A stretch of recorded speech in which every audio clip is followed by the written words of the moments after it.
You've been such a fantastic game designer that I really would like to offer you this lovely little candy, this treat. I think you're really going to enjoy it here. Oh, hello. I'm so sorry I didn't see you there. My name's Mike DiLisio, and I would like to present to you my top 10 games of 2025 from designer Reiner Knizia, who, in this humble reporter's opinion, is the best game designer on the entire planet. And so yes, I'm a big fan of Dr. Reiner Knizia, have been for many years, and his games tend to show up quite often on my lists, and so I thought it might be fun, since he is such a prolific designer, to do a top 10 games designed by him this year. I did the same thing last year. He designs a lot of games. And I really tried to prioritize games that were new designs in 2025. Now, there are a lot of re-implementations and kind of redos and re-themes of Reiner Knizia's games, and there are a couple of those on here, but I'll try to make notes as to why I decided to include them. The bottom line is that it's my list. It's kind of a fun little list, and so I'm not taking it as seriously as I might like a top 10 of 2025 list, although I do take my Knizia games pretty seriously. All right, here we go. Number 10 is Kingdom of Dice. This is coming from Mondu Games, a Korean publisher, and this is one of Knizia's dice rolling games. In this one, it's going to be using kind of a familiar mechanic to drive it, where it's kind of the Yahtzee style mechanism where you're rolling dice. You can keep dice, re-roll some dice, and you're trying to get on a shared kind of board the highest scores that you can get. And it's just another one of these games that he seems to design at will. These fun, push your luck dice games with very little rules to get in the way, and it really comes down to the players trying to determine who's going to be taking the risks and trying to take advantage maybe of their weaknesses by egging them on. So there you go. Number 9 is Blooming Sea. This is coming from a different Korean publisher, actually Korea Board Games. This is a tile-laying game, and he is also, Knizia is known quite a bit for making some tile-laying games that are of pretty high renown, and this is one that's very simple. It's a family-weight game where you're going to be placing out these kind of Tetris-style pieces that have different colored coral on them, and you're trying to place them so that they're going to create larger groups of coral, and you're going to score accordingly, and you're also trying to surround fish that are randomly seated on the board. If they get surrounded with coral, the player color who has the majority will be able to claim that fish and some points that go with it. Very simple family weight game, very charming, light and breezy, Blooming Sea. Number 8 is Raw and Write, and this is a flip and write style game that is in the Raw family of games, of which there have been several over the years.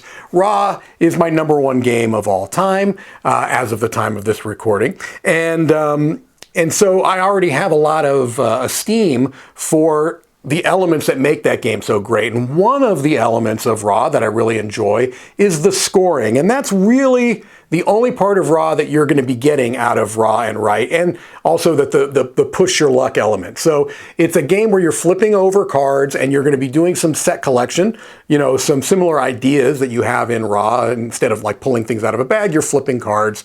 But it really focuses on kind of the different ways of scoring that you see in Raw, like things like the river and the Nile, to kind of do river scoring, the different types of monuments, things along those lines. But it takes that kind of scoring system and the push your luck element, turns it into a pretty compelling flip and write game. So like that one quite a bit. That is Raw and Write. And number 7 is Karakoram, if I'm pronouncing that correctly.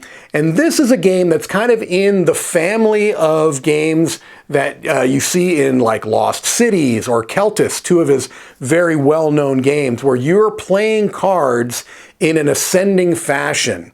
And in this game, you are kind of controlling 3 mountain climbers, and you're trying to get those mountain climbers as high up the peak as you possibly can, and you're competing with other players, of course, to be getting the highest values from those three different climbers, which are represented by colors that you're going to be getting on cards that you'll flip over. You can flip over up to 3 cards, one at a time, and you can stop at any point. But if you go beyond one, you're giving a possibility of cards to the other players playing. Really, really solid game. I love that he continues to squeeze so much juice out of this particular fruit of these ascending card games. Number 6 is The Hobbit: There and Back Again. And this is a roll and write style game that is set in the world of The Hobbit. And this is a game that has kind of almost like a board book that is dry erase. If you remember like the old baby books back in the day where they're big and chunky, you flip them over. I don't know if you could chew on this. I wouldn't necessarily try it, but maybe you could. But the idea is that you're rolling dice, and each chapter, there's 8 chapters, is going to be played somewhat differently, although most of the time you're doing some type of route building. You might be doing some kind of tetromino style shape placement to kind of connect things, get bonuses, things along those lines. And you're competing with the other players to be the first to complete certain goals so that you can get some bonus points, things along those lines. A really solid game in a very, very saturated genre, the roll and write game. I feel like this does some unique things that help it from standing out.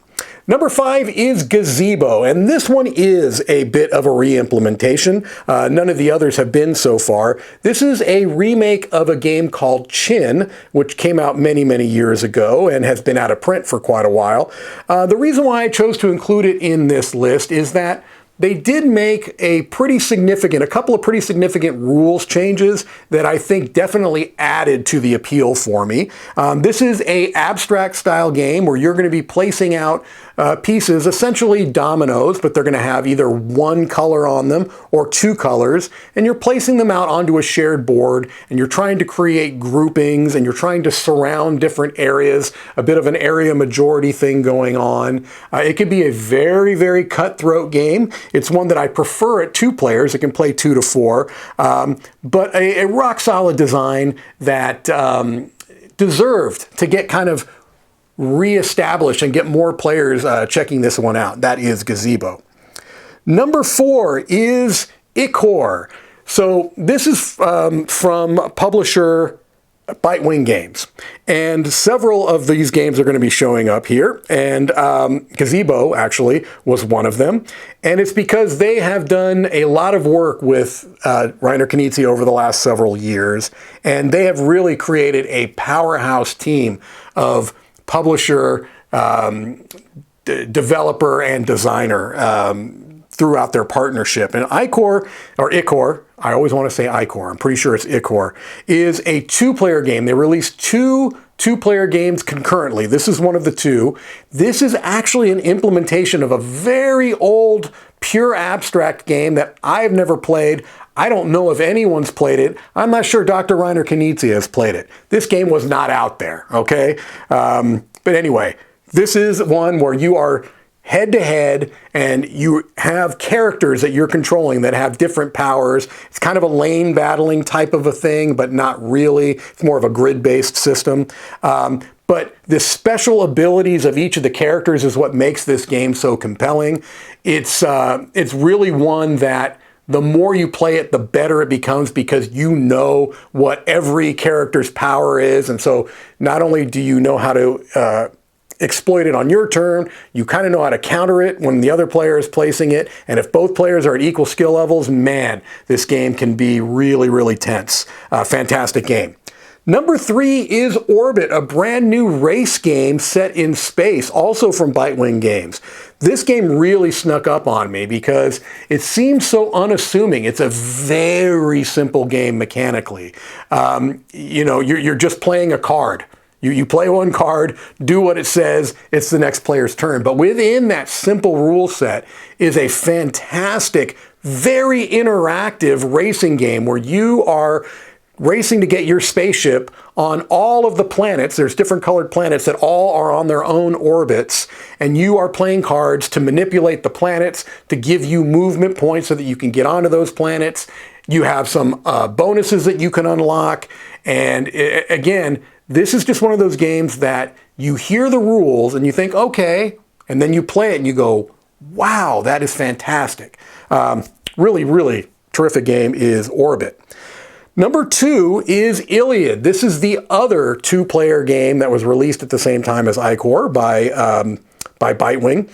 This is a knife fight in a phone booth is what I call it. You've got a small grid board. There are scoring tiles around the outside of every row and column. And you're going to be placing a number value of your color on that board.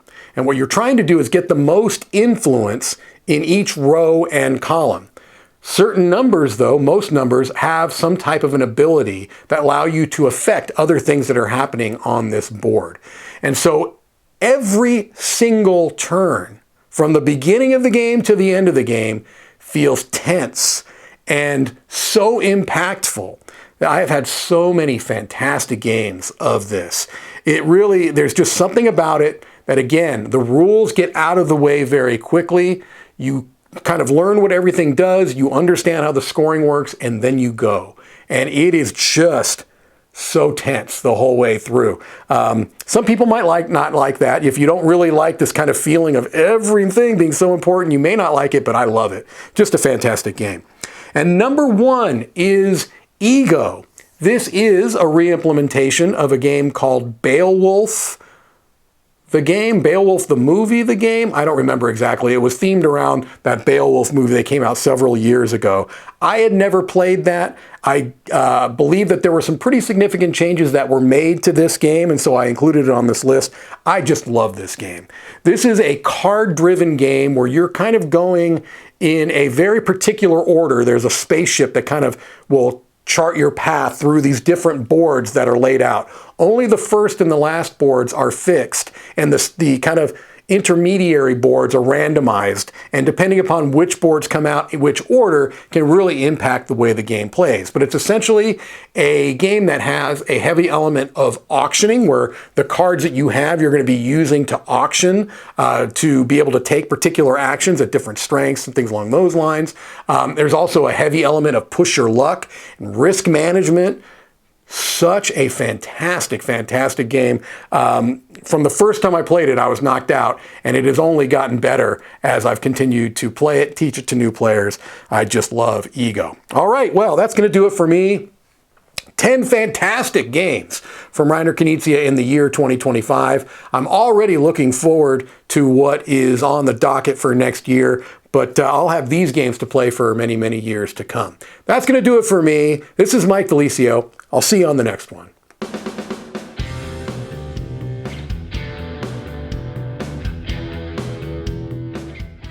Hey folks, I'm Tom Vassell. Thanks for watching this video. Check out our channel. We have a lot of videos on our channel. We have live videos that go up each week, from live Q&As to videos where we take a look at the newest stuff on Kickstarter, crowd surfing, to top 10 lists and more. There's lots of stuff on this channel. We encourage you to explore it. You can find out more at our website, dicetower.com.